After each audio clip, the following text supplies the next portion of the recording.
trying. Are you a warm person or a cold person? Always hot. Yeah. This is like perfect. It's nice being near him. This is like, Here, like, as you can see, we really got our parkas on. this is pretty. Really? I'm just always hot, always. Really? Wow. Sweating, yeah. That's because you're always working out, right? Yeah, that's what. There you go. Got the blood flowing on. Exactly. That's great. Yeah. Good. Do you like snow? I don't like it much. You I'll do deal not? with it. Yeah, yeah. Probably prefer winter than summer. The Really? summer I'm just miserable. Yeah, Yeah. yeah, But winter also is good. yeah. I like fall. Fall and spring, right? Yeah, the in-between ones, right? Yeah. I'm looking forward to spring, really. I got, we should come over and Why? Your Easter bunny's out. I'm like, I have nothing for Valentine's Day, so I'm going straight to the bunnies and the eggs. Yeah, For just 4 months. yeah, right. Love it. I used to be a weight trainer. I'm not waking up at 5 a.m. But I wasn't strong enough, so I gave my 2 weeks. You should try it. Put yourself out there. I'll thought about it. Actually nice.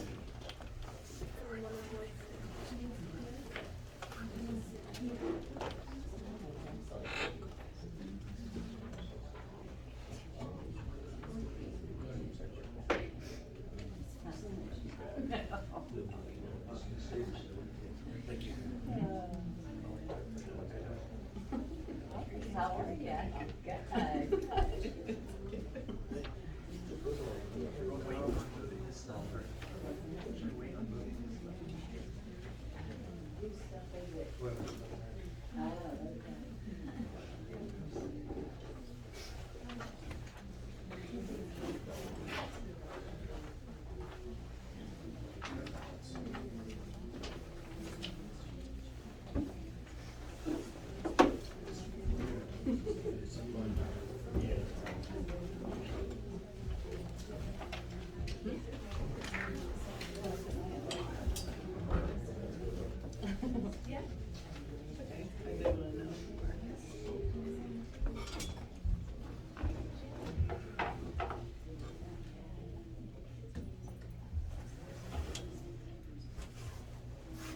Everybody was afraid to sit. There you go. Yeah.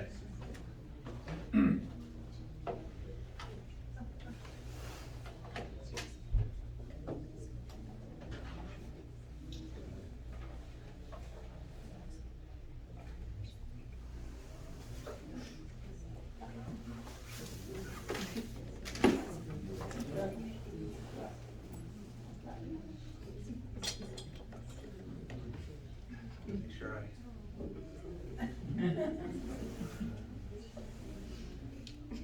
Okay, let's get started. I'm gonna pray, and then we'll get into the slippery slope here.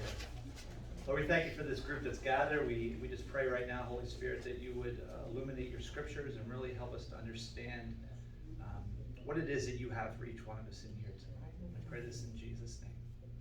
Amen. I'll give you a little intro on me here, just so you can kind of get to know me before we get started. I am been in ministry for about 20 years. I spent about half that time as a youth pastor, and so that kind of has given me a little bit more of how I teach. I use a lot of illustrations and stories because that's how I can kind of think through things, and I hope that's okay, because sometimes I'll teach at a church. I remember when I was 16 years old, I taught at a church, and I was teaching through a passage and telling different stories, and afterwards, there was like the meal was after the message. And I got to there, and I went over to try to talk to the pastor, and he literally was walking away from me as I was going. And I came to find out he was very upset that I told stories and did things like that. So if that is you, I think the other session is over there. But we got there. So that helps me to understand. It's also the way Jesus did it, I think. And so we're gonna go with that. For the last 14 years, I've been the senior pastor at what was Morgantown Community Church down in Morgantown, not West Virginia, Morgantown, we're famous because we have a turnpike exit, so we'll take that. So, yeah. Let me get us started here. We're going to be in Genesis 13, 14, 15. We're going to be kind of jumping around a little bit, but we'll start Genesis 13 if you want to, if you have a Bible or a phone or whatever you want to look at there. And I want to get us started out with this, and just kind of get a feel for the room based on our candy style, and that's going to come into play here in a second. What is, just you can get a shout it out, maybe this side first. What is your candy of choice over here? Dark chocolate. Dark chocolate? Yes. What did you say over here? Milk chocolate. Okay, well you'll be more happy than the dark chocolate people tonight. How about over here? What do you got? Dark chocolate. Dark. Hey, this is a dark chocolate. Okay. I like Swedish fish. Swedish fish. Okay. Okay. How about over here? Milk. Like Reese's. Reese's. Yeah, Reese's Reese's, Pieces yeah. or Reese's peanut butter cups. Butter thing. Oh, you're gonna love tonight. Okay, Yeah. that's gonna go well. It's gonna go well for you. Caramel. Caramel, yeah. I always thought that one of the there's a lot of things that God has brought together that has really been amazing. But I think maybe one of the greatest things that God ever brought together was chocolate peanut butter, right? That's two of the greatest things. And so that's one of the things that we're gonna take a look at. And there's a kind of a thing where a lot of people when they're eating, or maybe you're like this, it just turned to February, so January wasn't that far away. And when you get to January, you do New Year's resolutions, and one of those things for a lot of people is calories and diets, and I want to lose weight and that kind of stuff. And so maybe you're looking at the back of different things to see what are the calories on it, what's the weight. I want to make sure that I'm not eating too much fat or sugar or things like that. And so we would probably never, if we're thinking like that, we would probably never go to the store and get a bar of chocolate this large and sit down and eat it in one sitting, right? Because on this, if you ate this one bar, just this one bar has over 1,000 calories just in this one bar. This bar right here has more than 2 days worth of your daily allowed sugar just in this one bar. The bar's too big. You would say, well, I've never sit and eat this giant bar. But I don't know about you, but I probably wouldn't eat this one bar in one sitting. But I would think nothing of opening this bag and probably putting this whole bag down. Because why? Because these things, it's just a little peanut butter cup. It's just a little peanut butter. I mean, it's not that big. It's just a little peanut butter cup. It's not really going to do anything. And before you know it, these things are gone. And yet, what you don't realize is, while you might not have eaten this giant thing that feels so big, by the time. Nope. Okay. Maybe later. We'll see how it goes. You did sit in the front, so I need this for a little bit. While you wouldn't eat this giant thing in one sitting, by the time you went through this bag of it's just a little peanut butter cup, you have eaten way more calories than you would have when it comes to this. That's the slippery slope, and that's what we actually see in the life of Lot, where when we start out with things, whenever we say the phrase, it's not really that big of a deal. It's what's the big deal? It's just a little peanut butter cup, and before you know it, you've downed the entire bag, and you are way past that entire chocolate bar. And that's how these things work. And so I want to show you this in the life of a man named Lot, and how this man let his guard down really for just a second, but he got on a cycle that we can see in our lives. Genesis 13:45 show a cycle that Lot gets in his life, and it's the same cycle that I think we may be able to see in our lives. It's a cycle that once we jump into it, it goes a little peanut butter cup at a time, but by the time we're done, we don't even realize where it is that we started in the first place. And so let's talk about, I call these Lot's stages of destruction. Lot's stages of destruction. The first one is called flirtation. And I think everybody knows what flirting is here, and some of us in this room are probably better at it than others. And I know maybe some of you guys might be that Christian guy who goes up to the girl and tries the flirtatious line, and maybe you say like, hey, I was reading the book of Numbers last night and I realized I didn't have yours. Like something like that. And you go, and maybe some of you guys are that guy. I'm not that guy. That's not how things worked out for me, but maybe that's some of you guys. But flirting really is seeing how close we can get to something or someone without actually making a commitment. That's what seeing how close we can get to something or someone without actually making a commitment. Now, there's a guy in the Bible, before we get to Lot, there's a guy in the Bible by the name of Abraham, and God calls Abraham and tells Abraham to move, leave his father and move, and Abraham obeys God's call, and he goes to an unknown country for him, and he takes his wife Sarah, and he takes his nephew, whose name is Lot. And Lot, while he's with Abraham, is blessed beyond belief. Lot just his wealth expands beyond belief. He's got sheep and cattle and herds and servants and all kinds of stuff.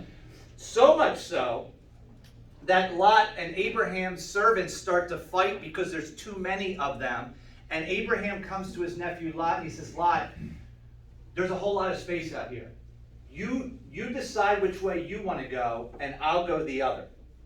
And one of the things I think that's, before we get to really Lot's cycle, I want to kind of look at just here for a second, is Lot was blessed in many ways because of Abraham. And in many ways, we are blessed sometimes based on what or who we are connected to. A lot of times we're blessed by what or who we're connected to. And as Christians, we know that because we are blessed because we're connected to who? Jesus, right? And so Lot is blessed beyond belief, and he looks up and he decides, and Abraham lets him pick. Lot, you pick wherever you want. I'll go the opposite way. And so here it is in Genesis 13:12. Here's Lot's pick. Abram lived in the land of Canaan, while Lot lived among the cities of the plain, and here it is, pitched his tent near Sodom. Not in Sodom yet, near Sodom. So he pitched his tent near Sodom, verse 13. Now the men of Sodom were wicked and were sinning greatly against the Lord. Sodom and Gomorrah, we know about these cities. We know what's about to happen to these cities. Lot chooses to pitch his tent near Sodom. Now, I bet you if we had a chance to talk to Lot here in Genesis 13, right in this spot, not later in life, but right now in Genesis 13, Lot would say, calm down. I know it's a wicked city, but I'm not going into the city. I'm just outside the city. It's not that big of a deal. It's just a little peanut butter cup. And I want to, let me just grab a chair here. I'm going to use this chair here kind of to illustrate the cycle that Lot is on and kind of the sin cycle that he's about to be in. And at this point, Lot is just flirting with this. And so it's the idea of how close can you get to something without actually making a commitment. And so Lot is kind of circling the church, and he's kind of hovering over the church, but he isn't yet sitting in the chair, he would say. He's not yet sitting in the chair. How close can you get without touching it? It's kind of like when I was a youth pastor, one of the most common, I don't know if any of you guys work in youth ministry and get these questions. One of the most common questions I would get when I was a youth pastor was kids would start dating, and they'd come up and say, Pastor Bill, how far is too far? And they would come, they always did this, they'd come and they'd have like a baseball diamond drawn and be like, what base can we go to? And I'm like, guys, what they're asking is, what's the line where it turns into sin? And I said, guys, you're asking the wrong question. It's not how close to sin can I get, it's how close to Jesus can I get. You're asking the wrong question. But we always want to try to flirt with things and say, well, I'm not quite there yet, but I'm still on the line, when in reality we should be trying to run to Christ as close as we can. Because here's the thing. Lot only pitched his tent near Sodom. And for us, one of the things we have to recognize is the first step away from God is usually, almost always, a small step. The first step away from God is almost always a small... See, the enemy, the devil doesn't try to tempt people who are walking with Christ with the big things yet. It's not going to work. It's not going to work. Satan doesn't come up to a guy walking with Jesus and say, hey, why don't you go rob a liquor store? I mean, that's not going to work with someone who's walking with Christ. No, he'll go up to, he'll instead tempt you to say, you know what? Sunday morning's been kind of the same every week. Why don't you just, it's kind of a waste of time. Why don't you just stay home? Just kind of, it's just a small step. It's just a peanut butter cup. He doesn't say, to a kid that's walking with Christ, run away and join the circus. No, instead he says, your parents, they don't really understand you. You should probably just spend more time just kind of hanging out in your room and just kind of, it's just a small step away from them. He doesn't tempt the follower of Jesus beginning with a huge thing. The first step away from God is usually a small step. So for those of us in here who are married, it might be something like this. It might be, he's not going to tempt you with something crazy. Instead, it's going to be something like you begin to get very apathetic in your marriage. That your marriage is just kind of like, well, I'm here, I'm working hard, I'm not leaving, but you don't have the same passion for that marriage that you once had. And for the husbands, I'll speak to the husbands here. Well, I'll speak to all of you here.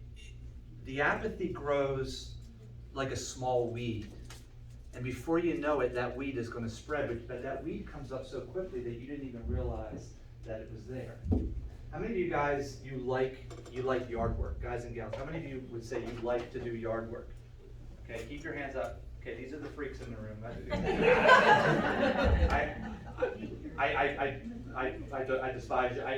I do yard work because you're required to, and I don't want to get fined by the county, but I don't enjoy it. But we have a lot of people in our neighborhood who love it. Maybe guys like you, and their yards are and they're beautiful. We can admire their yards, but it's not me. They're out there 24/7 working on their lawns, and their flower beds are beautiful, and they got lights up their driveways. It's just incredible.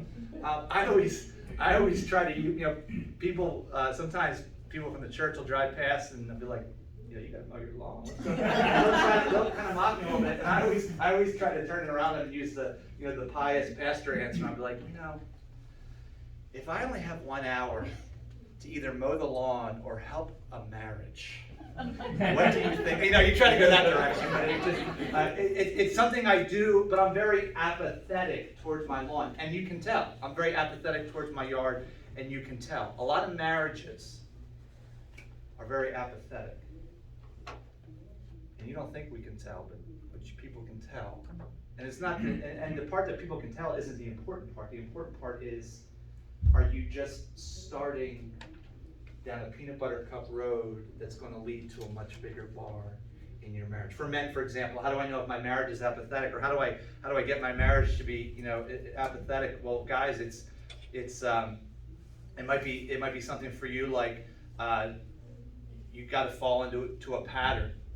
You get up in the morning, you go to work, you come home, you plop, you put your sweats on, you plop, you watch TV, you eat dinner. Maybe you help with the kids, maybe you don't. You plop back on the couch for the TV. You go back to bed. You do the same cycle over. You just become very, very routine. It's the same thing over and over and over again. Maybe guys, it's you throw yourself into a hobby where this is your entire life and you avoid your family, or maybe it's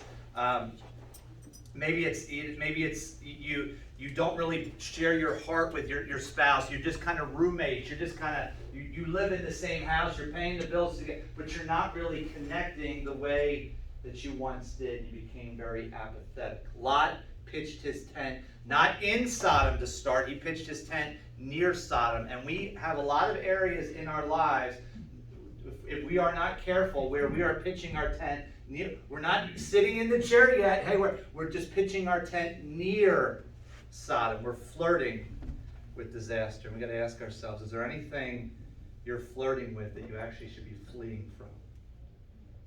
Because we need to know the areas that we're most tempted to fall, because when we know the areas we're most tempted to fall, that's when we know where we need to be fighting. So first we flirt, and then number 2, rationalization. And there's a cliche, and a lot of times cliches are just that, but this one I think is true. There's the old cliche that says, when you rationalize, you tell rational lies. When you rationalize, you tell rational lies. And that's something where we are trying to tell ourselves something, and sometimes you can tell yourself something so many times that you begin to believe it. We have a lot of we have a lot of police officers in our church, and I like to ask them questions. I like to ask them about some of the crazy excuses that people will give when they get pulled over. These are ones that actually, not just cops in my church, but cops have heard things like this. One guy, to rationalize why they were speeding. One guy, when he got pulled over for speeding, said, "Oh, I thought the sign I-95 meant the speed limit." He said, "I'm glad you didn't catch me over on SR 210 earlier." One officer said there was 6 inches of snow on the ground, and he radared a car driving 54 and a 30, and he stopped her, and she very matter-of-factly said, she said, "Duh, I know I was going fast. I was trying to get the snow off my windshield so I could see where I was going." One officer said he stopped a guy doing 71 in a 50, and the guy said, "Well, I needed to get to McDonald's before the breakfast menu ended." Now, I think that one should be okay. I think we can all say that one should be legal, and that's kind of how it goes. You know, we always have an excuse for what we do. It's called rationalization. Lot had that too. And so now we're in Genesis 14. And in Genesis 14, there's a war going on. And it's 5 kingdoms against 4 kingdoms. And Sodom and Gomorrah are part of the 5 kingdoms. And you think, well, 5 versus 4, the 5 is going to win. But they don't. The 4 win. And here's what happens. In Genesis 14, verse 11, it says, "The 4 kings seized all the goods of Sodom and Gomorrah and all their food, and they went away." And so you say, well, what's Lot got to do with that? He's pitched his tent outside of Sodom, right? Verse 12. "They also carried off Abraham's nephew Lot and his possessions," look at this, "since he was living in Sodom."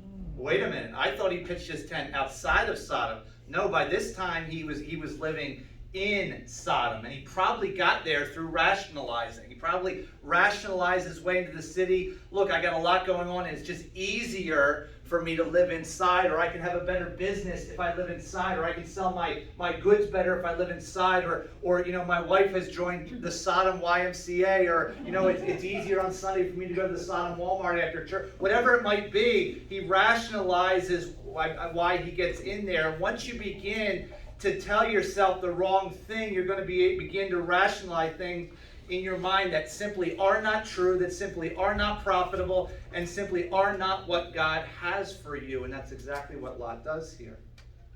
When you tell yourself the wrong thing, you allow yourself to slip into rationalism, and a lot of times, maybe something even more dangerous, we allow ourselves to slip into pessimism. We begin to kind of spiral a little bit. And you begin to, have you ever had thoughts going through your mind that you know aren't true, but they're spinning around there so many times that you begin almost to believe them, and you begin to kind of act on them, and you begin to kind of, your own thoughts begin to discourage you. And if you were to step back and maybe even speak what you're thinking out loud to somebody, you would know that it's not a true statement. And yet we allow these things to kind of circle around and around and around and begin to put us in a place that we really is not a good place to be in. Things like this, things like nobody really cares about me. I might as well stay in bed. Nobody would even notice. No one's ever going to love me, so why ever open myself up to somebody? Nobody wants me around. Why bother even coming to church? I come to church, nobody even talks to me. Why even bother coming? I've been trying to serve God for so long, and I'm not seeing the fruit I think I should be seeing. I don't know why. I don't know why I even bother doing this. My marriage is never going to get fixed. Why bother talking to somebody about it? And we begin to allow these things that the enemy plants in our mind. We begin to allow these things to circle round and around and around and around, and we chew on them. I'm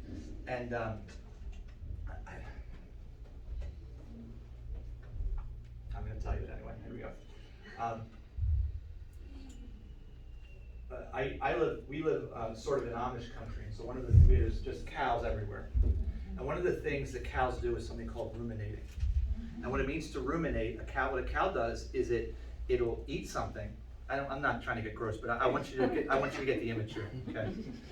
So I apologize if this is too gross, but this is kind of a farm. We live with a lot of farmers. This is what they tell us. The cow will chew it, okay, swallow it, and then it comes back. They chew it again, back and that's what's the word issue? Ruminate. Thank you. That's what a cow ruminating back and forth and back and forth and back and forth. That's what we do with thoughts in our mind. Thoughts that shouldn't be in there. We allow them to circle, and then we'll get them in the pit of our stomach a little bit, and then we'll get them back up and back and forth, and we ruminate on these bad thoughts that should not be there. And then we begin to rationalize them and like they're actually true statements instead of taking them captive and throwing them to the cross like they should be. And it causes the damage that these lies that are circling around in our head cause it's just unbelievable. And that's what happened with Lot. Lot started with Abraham, blessed beyond belief. Then he decides, I'm going to flirt with disaster. I'm going to pitch my tent outside of Sodom. Now he has rationalized being in Sodom. It's a slippery slope that happens very quickly because we find that it's just easier just to give in.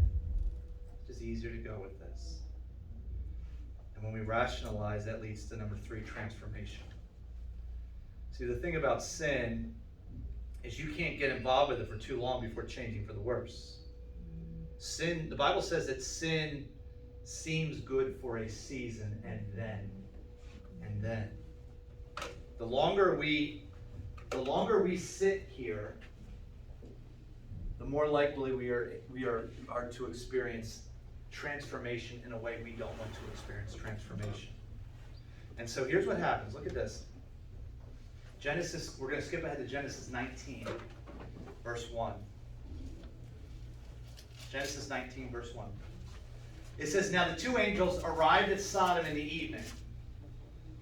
So this is this is the scene where God comes to Abraham, remember, and he says to Abraham, Sodom and Gomorrah, they're so wicked, I'm going to wipe them out. Remember, Abraham's like, well, what if there's 40 good people, what 35? He goes down the list. And God sends the angels to destroy Sodom and Gomorrah, and so but because of Lot's relationship with Abraham, God is sending the angels to save Lot. Remember that. Oftentimes because of our relationship. Okay, so he goes, when he saw them, so Lot was sitting in the gateway of the city. When he saw them, he got up to meet them and bowed with his face to the ground. Now we got to talk about what it means to sit in the city gate. Because I guarantee that, I know for myself, the first 8,000 times I've read Genesis 19, I blew past that verse and didn't really know what it was talking about. In their culture, the men who sat at the city gate were the leaders of the city. Think about that. I'm just pitching my tent out of Sodom. I'm just moving into Sodom. I'm a leader in the city of Sodom. Do you see the slippery slope that Lot went to? The men who sat at the city gate were the leaders that's where the leaders went. They were the leaders of the town. By this time, Lot had been a leader of this town. Verse 2. He says, my lords, please turn aside to your servant's house. You can wash your feet and spend the night and then go on your way in the morning. No, they answer, we will spend the night in the square. But he insisted so strongly that they did go with him and entered his house. He prepared a meal for them, baking bread without yeast, and they ate it. Before they had gone to bed, all the men from every part of the city of Sodom, both young and old, surrounded the house. They called out to Lot, where are the men whom came to you tonight? Bring them out so we can have relations with them. Now, I don't want to get graphic here. You kind of understand what the men are assembled here for, but we're about to see a really bad situation get worse. Verse 6. Lot went outside to meet them and shut the door behind him and said, no, my friends, don't do this wicked thing. Look, I have 2 daughters.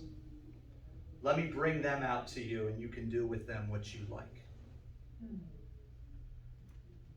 Now, there are some cultural things in this that maybe we don't understand and we have to look in. We're not going to look into tonight, but my question for you is, how in the world does a father get to that place? How do you get to the place? I'm over here with Abraham, blessed beyond belief, worshiping the Lord. Now I'm pitching my tent outside of Sodom. Now I'm living in Sodom. Now I'm a leader of Sodom. Now I'm saying, hey, here's my daughters. I don't get it, but I do. And the answer is this: hang out with sin for an extended period of time, and it destroys and affects everything in your life, because James says that sin always leads to death. Sin always leads to death. And a lot of us are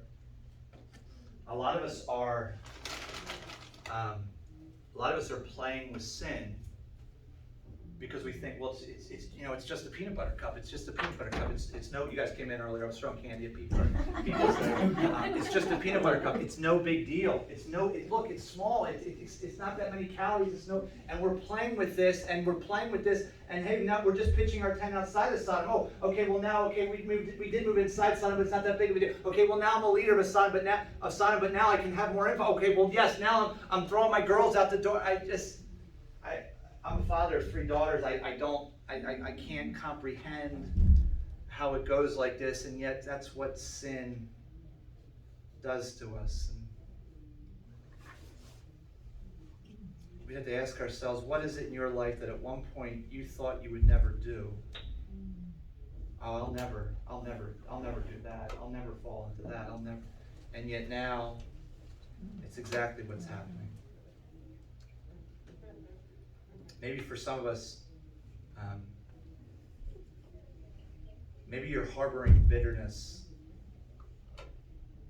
against people, against someone. Somebody did something to you. And it may have been, I don't know how long ago. And when you see them, you kind of give a little fake smile. But inside, you kind of get that pit in your stomach, and it kind of, every time you see them, it kind of wells up, and there's that bitterness, that bitter spirit that's come up into you, and you think, well, I can't forgive them for what they've done. I'm just going to kind of hold this back. It's just a little peanut butter cup. It's not that big of a deal. And I'll tell you what happens is when bitterness begins to take root, you will begin to struggle to trust anybody. Maybe you're a student and you cheat on a test. It's just an answer or two. It's not that big of a deal. It's just a little peanut butter cup. And I tell you, once you open that door, now it's much easier to print out an entire paper and sign your name on it and turn it in. Maybe it's a friendship, and again, we go back to forgiveness because that's a struggle I think for a lot of us, that maybe a friend did something and you're struggling to forgive, and I would tell you that if you don't forgive, there's a lot of repercussions that are going to happen, but one of them is you're going to wake up one day and you thought it was just that one friend that you didn't forgive, but all of a sudden you're probably not going to have you're not going to have any close friends because you're going to keep people at arm's length to make sure they don't hurt you the way that somebody did. And that peanut butter cup becomes a lot bigger, and that leads to the last one, which is destruction. Destruction. See, the angels tell Lot, you need to get out of the city. Lot hesitates. He's a leader in this city. He's going to stay here. And the angels basically have to pull him out of Sodom. That ever seems strange to people? That the angels show up and he doesn't go, yes, okay, let's get out of here. The angels have to basically pull his family out of Sodom. During which he loses his wife. And then look what happens here to the guy who was blessed beyond recognition but let his guard down. Look what happens, chapter 19, verse 30. It said, Lot and his 2 daughters left Zoar and settled in the mountains, for he was afraid to stay in Zoar. He and his 2 daughters lived in a cave. One day the older daughter said to the younger, our father is old, and there's no man here to lie with us, which is the custom all over the earth. Let's get our father to drink wine so that we can preserve our line through our father. Now, you say, well, how did she get to that place? Remember, she was in this environment too. She was in this environment too. And parents, you got to understand that when we begin, I don't want to disclude myself here. When we begin to pitch our tent outside of Sodom, we are bringing the people that are closest to us that are living in our tent close to Sodom as well. And until somebody breaks that chain, that line continues. That line continues. And so verse 33, that night they got their father to drink wine. The older daughter went in and he wasn't aware. And verse 34, the next day the older daughter said to the younger daughter, hey, you do the exact same thing. I'm paraphrasing here, but what they're doing is they're rationalizing. They've now started the cycle that their father was in. And so verse 35, so they did the same thing. Verse 36, both of Lot's daughters became pregnant by their father. The older daughter had a son, his name was Moab, He's the father of the Moabites. The younger daughter had a son. She named him Ben-Ami. He's the father of the Ammonites today. Do you think that when Lot, who was so blessed with Abraham, pitched his tent outside of Sodom, that he thought that one day he was going to have two sons who were also his grandsons? It's a slippery slope. And none of us think of that slippery slope when we're beginning to rationalize, when we're beginning to pitch our tents, when we're beginning to flirt with disaster. But that is how it goes. And guys, I know it's very easy for us, when we go through we see something so drastic in Scripture, we would say, well, I'd never do that. And yeah, I would think that's true. But here's the thing about how the world works, that I'm hoping that you know, but I just want to remind you in case you don't. A lot of us, what we want to do is we a lot of times, we get busy and things happen in our life. What a lot of us want to do is we say, well, I'm pretty solid in my Christian walk. I'm going to kind of, I'm good where I'm at. And we just kind of try to stand in, here is where I'm going to be. I'm good. The problem is the world doesn't let you do that. See, life is actually like being in a canoe, and the world is the current, and the current is always pulling you backwards. And so the moment as a Christian you stop paddling, you're not staying still. That's not how this works. The moment that you're not constantly trying to move closer to Christ, the moment that you're not constantly trying to dig into the Word or to serve or things like that, that current is going to pull you backwards, because that's just how life is. There is no standing still in the Christian life. The natural pull of the world is always going to be back. We need to keep moving forward, or we enter the cycle.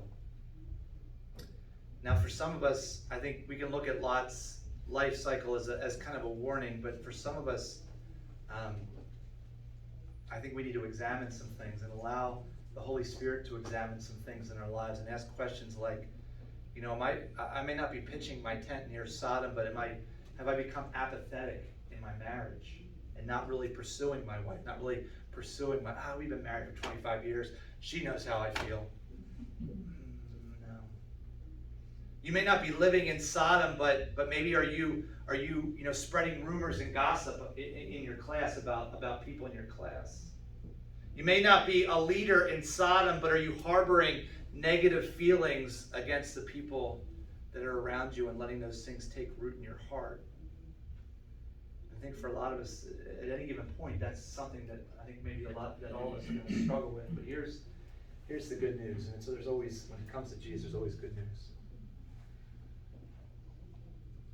No matter what stage of the cycle, Lot's cycle you find yourself on, and listen, this is not you'll hear me use the pronoun we, not you. We struggle with these things. We will. No matter what stage you might find yourself in, there is always restoration in Christ, and Christ can bring you back from wherever you find yourself, even if the stage of destruction that Lot was in. Jesus will still bring you back. How does that work? I'll go back a little farther in Genesis here to close out. Genesis chapter 3, verse 7. It says this.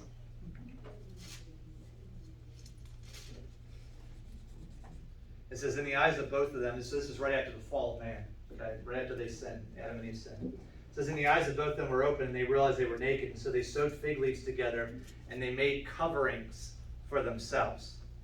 And so what they're trying to do is that they sinned, and so they are trying to do what we always do, which is we're trying to make things right ourselves. We're trying to cover things up ourselves. How many times maybe, as a pastor, I hear this all the time, you might too, as you're inviting people to church, you might hear someone say, well, I'm not ready to come to church. I got to get myself right before I come in. It's us trying to make things right on our own, and it doesn't work. And yet here's how God does it, verse 8. And the man and his wife heard the sound of the Lord as he was walking in the garden in the cool of the day, and they hid from the Lord among the trees of the garden. They hide from God because they can't make themselves right. They're trying to clean themselves up. I told you I'm a dad of 5, and for those of you guys that are parents, one of the scariest things for a dad, if you're a dad, you know this. If you're not, you might not. And I'll let you know a little secret. And for those of you guys that are future dads, I'll tell you what's coming for you. One of the scariest things about being a first-time dad. By the time my 5th kid came around, I was like, oh, well, we got whatever. But the first time, when your wife leaves you alone with your first child for the first time, which this is my first child just right here, it is terrifying. It is terrifying. And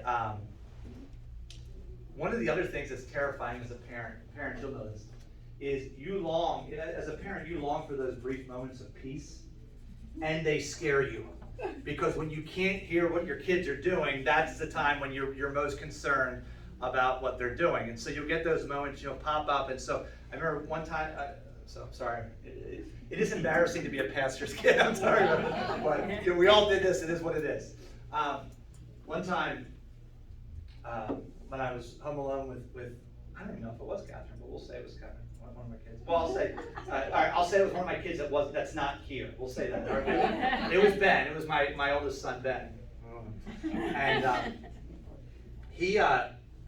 couldn't hear him for a while, and so I went in to his room, and I just kind of peeked my head in because the worst thing you can do as a parent is overreact and then wake up a sleeping kid. You don't want to do that. And so I kind of peeked my head in, and he had taken his diaper off and had tried to clean himself up, and instead had smeared it everywhere. Because how many of you know, when we try to clean ourselves up, we make the mess a whole lot worse. And so I saw that things were just everywhere, and so I looked in and I was like, Mom will be home soon, see you later. So I went in, right, and I cleaned him up. Because when we try to clean up our mess ourselves, it always makes it worse. But when your Father, who loves you, comes in, he will always, I don't care what mess you've made, he will always, always, always lovingly clean up that mess. And so no matter where you find yourself in Lot's cycle, you're pitching your tent outside, you moved into the city, you're a leader in the city, you're into the path of destruction.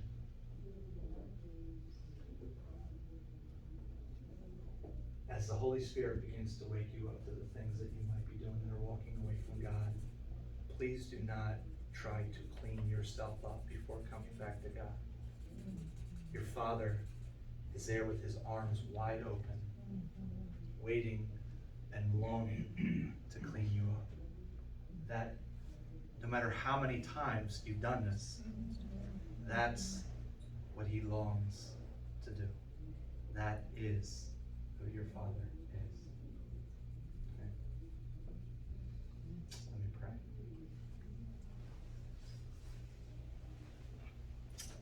Heavenly Father, we praise you and thank you that you are such a loving Father. That God, no matter how many times, no matter how close to Sodom we get, we could be inside, we could be whatever it might be, God, that the instant your word says, come to our senses sometimes in Luke 15. The instant we turn and repent, the instant we're ready to come back to you. God, you don't require us to clean up first. You just long for us to turn and come back. God, we praise you for that. And right now, Holy Spirit, I would just ask that if there's any of us in here that are maybe on the Lot cycle, on that slippery slope, Holy Spirit, just right now, bring that issue that we might be thinking is just a peanut butter cup. Just bring that to our mind right now. Allow us to see what that is, see that for what it is. And Lord, maybe tonight might be the night that we turn back to you, not to clean ourselves up, but to allow you to clean us up and welcome us back. We are your sons and daughters. We praise you for that, Father. In Jesus' name.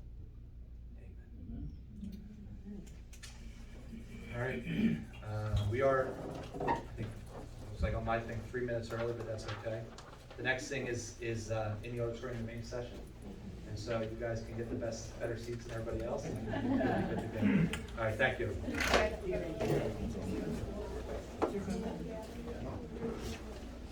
Yes!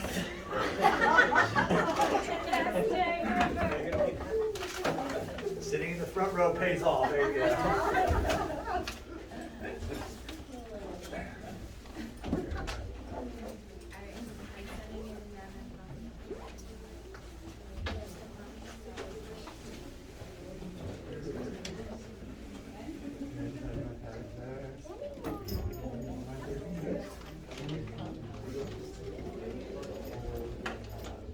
Here you go. Oh, oh.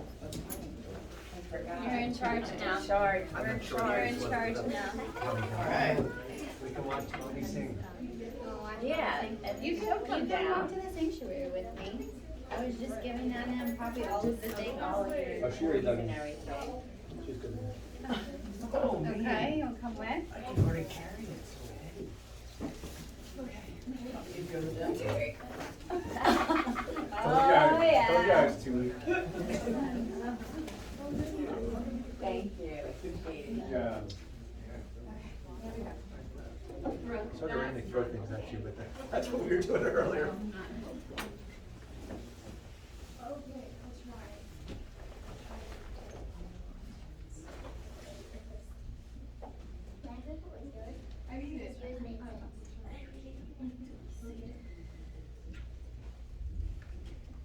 I want to say thank you. You're inspired. No, I mean, thank you for talking. No, for the message. You're inspired. I get like once in a while to share with you. And I use illustration.